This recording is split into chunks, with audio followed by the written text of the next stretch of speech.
not what you crave. The exalted Virgin Mary commands you. In 15th century Italy, any unexplainable illness is seen as demonic possession. The Vatican sends bishops to perform exorcisms on the sick, and even nuns aren't safe from being tortured to death. Da Vinci just chased off the Pope's guards with his new multi-barrel cannons, and now the Vatican's hitting back. The Roman army's about to knock on Florence's door, and weird stuff's starting to happen in the city.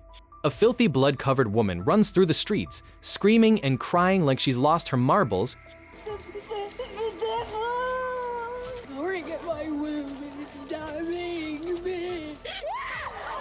Da Vinci's friend Vanessa recognizes her as a nun, having grown up in a convent herself. The nun curses the ruling Medici family for incest and blasphemy, saying they've brought a curse on Florence. Then she grabs a guard's sword and kills herself right there in the street. Lorenzo Medici, the ruler in Florence, sends his brother Giuliano to check out the convent. On the way, a wild-looking nun blocks their path. Without warning, she jumps a guard and claws up his face. Giuliano barely gets her under control when another nun attacks.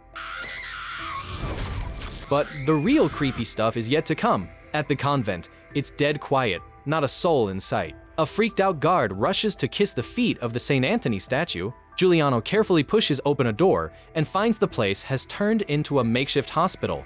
Tons of nuns are tied to beds, acting like they're possessed by demons. Da Vinci hears that Vanessa's gone nuts too. She's his good friend and the only girl who'd model for his art, so he drops everything and heads to the convent. Vanessa's lost it, moaning in pain like her body's on fire. The Mother Superior won't let Da Vinci help, thinking his dirty art attracts demons. The nude modeling, the carnal relations, the cadavers you debase in the name of science. Your endeavors condemn all they touch. Giuliano suspects it's some kind of plague, not demon possession, but Da Vinci can't figure out what disease could hit so fast. He decides to start with the usual suspects, like poisoning. Da Vinci first thinks of hallucinogenic and deadly mushrooms, but the guards can't find any around the convent. They rule out wolf spiders too. Then Da Vinci checks the art studio. Too much mercury in paint can cause poisoning, but that's a dead end too. Just then, Bishop Mercury from the Vatican shows up to do the Sacred Congregation of Rites. Da Vinci's suspicious about how quickly the Vatican got wind of this. The Mother Superior trusts the bishop more and begs him to save the crazy nuns, but the bishop's prayers don't do jack against the demon. The nun even trash talks him. All you think about is fucking. I adjure you by the living God, by the true God. Cease your deception of this woman. The bishop loses it and chokes her to death. The moments before she died, I saw the light of God in her eyes. She is saved. Da Vinci's shocked and about to lay into the bishop when Vanessa suddenly gets worse. She's totally out of it and even kisses Da Vinci. The bishop wants to exorcise her too, but Da Vinci insists on giving her a chance to fight the demon alone. He buys himself a day to find the real cause. While the other nuns are praying in panic, Da Vinci tests out his theories but comes up empty. Suddenly, there's a commotion outside. A guard's gone nuts and is attacking people. Learning the guy's been praying hard and fasting all day, something clicks in Da Vinci's mind. He realizes the guard and the nuns all did one thing: kiss St. Anthony's feet. Well, then it may be time for your patron to shed some light on our problem. I need fireflies. Da Vinci has Nico grab some fireflies. Their bioluminescence can light up certain microbes. Sure enough, red colonies show up on the statue's feet. Mystery solved. It's ergot fungus, which causes burning pain and hallucinations. Someone clearly smeared the bacteria on the statue, and everyone who kissed it went crazy. The bishop thinks Da Vinci's talking nonsense and wants to burn the nuns to purify them. Well, all you need to do is kiss the feet of St. Anthony. You proved me wrong. The bishop clams up, obviously knowing Da Vinci's onto something. Da Vinci quickly prescribes antiseptic remedies and tells the Mother Superior to use leeches for bloodletting. Da Vinci starts feeling the pain and hallucinations too, probably from Vanessa kissing him. Luckily, the Mother Superior is already using his treatment, and it's working wonders. The bishop, feeling his authority challenged, storms off in a huff. Da Vinci's managed to foil the Vatican's plot by the skin of his teeth. But what he doesn't know is that the person who smeared the bacteria on the statue was Donati, the woman he's head over heels for. The Pope's plan to mess with Florence from the inside flops, so he sends Rorario to snatch the Medici family's alum mines. Rorario, being the brutal dude he is, kills off all the miners one by one. This move cuts off a major cash flow for the Medici family and pretty much declares war on Florence. Lorenzo's furious when he hears about it. He rounds up all his top dogs to plan their defense, then heads out to talk with Riario. The Vatican's demanding the Medici family hand over Pisa and Da Vinci, no questions asked.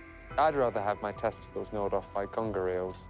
Lorenzo's too proud to just roll over, especially since he's got those multi-barrel cannons up his sleeve. But Riario's acting all cocky. He's got intel that Florence only cranked out 10 of those cannons. Even if all 330 shots hit their mark, it wouldn't be enough to take out 2,000 Roman cavalry. The Roman horsemen would bust through while the Florence guys are reloading. Lorenzo's face drops. He knows Florence is seriously outgunned and outnumbered. We need more guns, Da Vinci. Our lives depend on it.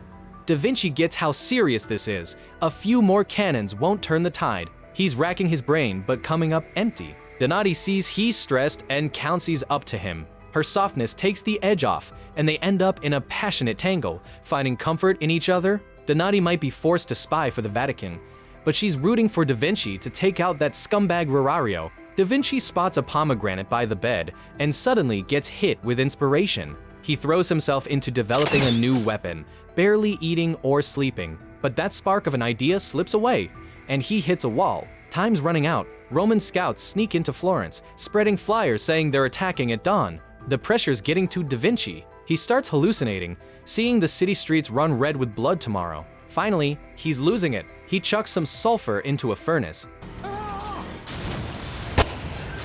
The explosion wrecks the workshop and most of the finished cannons. Lorenzo's beyond pissed when he finds out. Without those cannons, they don't stand a chance against Rome. In despair, he hurls a pomegranate at Da Vinci. Watching the seeds scatter, Da Vinci Fronci, the epiphany of genius only takes a moment. The next day, Lorenzo arrives outside the city in frustration. He's about to talk surrender with Riario when Da Vinci suddenly interrupts him. We are clear whose surrender we're discussing. Yeah. It's yours. Both Riario and Lorenzo think they've lost it, but Da Vinci's all smug showing off his new invention, the cluster bomb. When it blows, hundreds of little explosives and metal bits fly everywhere. It's a cavalry's worst nightmare. Inspired by that pomegranate, he's also built a giant crossbow to launch them further. Riario looks skeptical, so Da Vinci demos a mini version.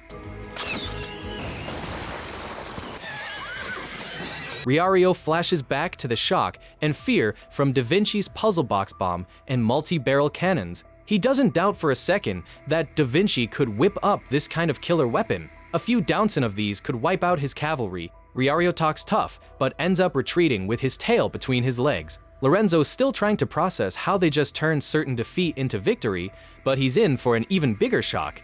It's more a feat of art than weaponry.